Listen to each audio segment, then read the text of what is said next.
In this video, we're going to discuss Diigo, which is a great tool for facilitating thoughts.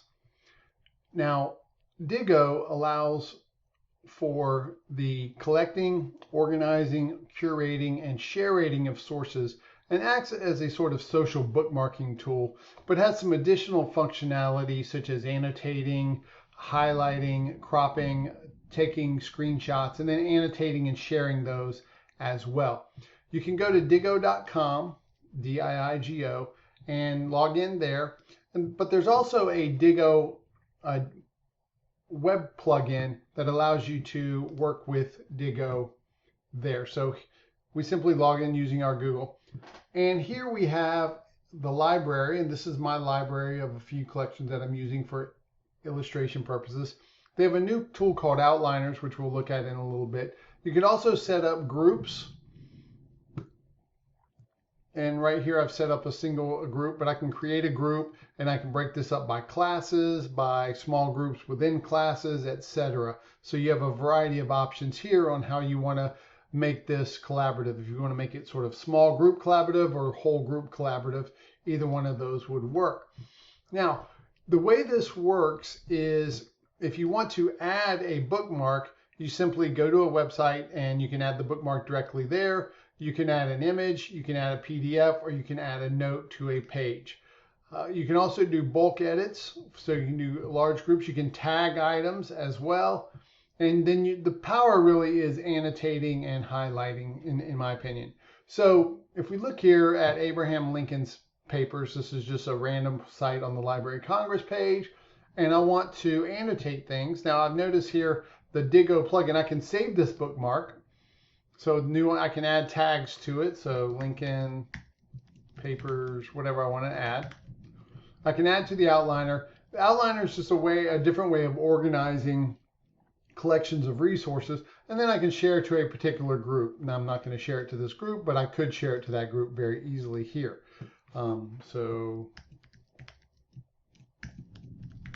then here I can read it later. So if I'm offline, I don't have to have internet access. I can make it private, or I could make it public, and then I can remember these saving preferences for later as well. So I'm just going to save this.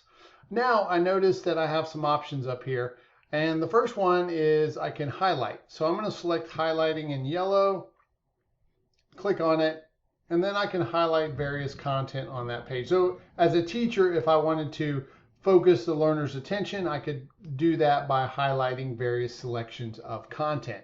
I also have the option to add a sticky note. So if I wanted to add some guiding prompts or information here, I can do that here, save it, and then they would see that sticky note when they come in. I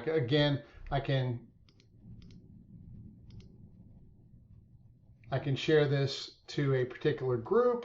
I can do a lot of, or I can just leave it to the whole population. I can add this bookmark, or I can show my annotated list here in a list. So I can see all of the annotations are available here. So I could copy them, I could delete them. So I want to delete that one, etc. So now when I go back to my library, real quickly, a couple things. So I can read and annotate. So here, now this right here is what I've just annotated. I can also I can annotate a PDF, or I can annotate a screenshot. So let's say I want to take like a screenshot of maybe this little section here. I could then go in and highlight content. I could put text here. I could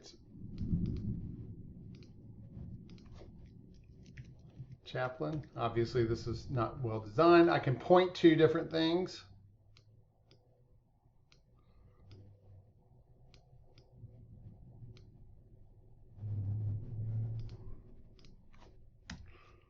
I could delete things, so etc. So I have a lot of options here with regards to annotating screenshots. I can open the outliner. And so here, if I wanted to add an outliner, like I said, is just a way to organize content. So I could just create a new one. Maybe I'll call it Lincoln. Create. And then I could just highlight this and drag it into the outliner. if I had some other items I wanted to do, I could drag it into the Lincoln outliner. So I could then make sub bullet points and just a different way of organizing the content.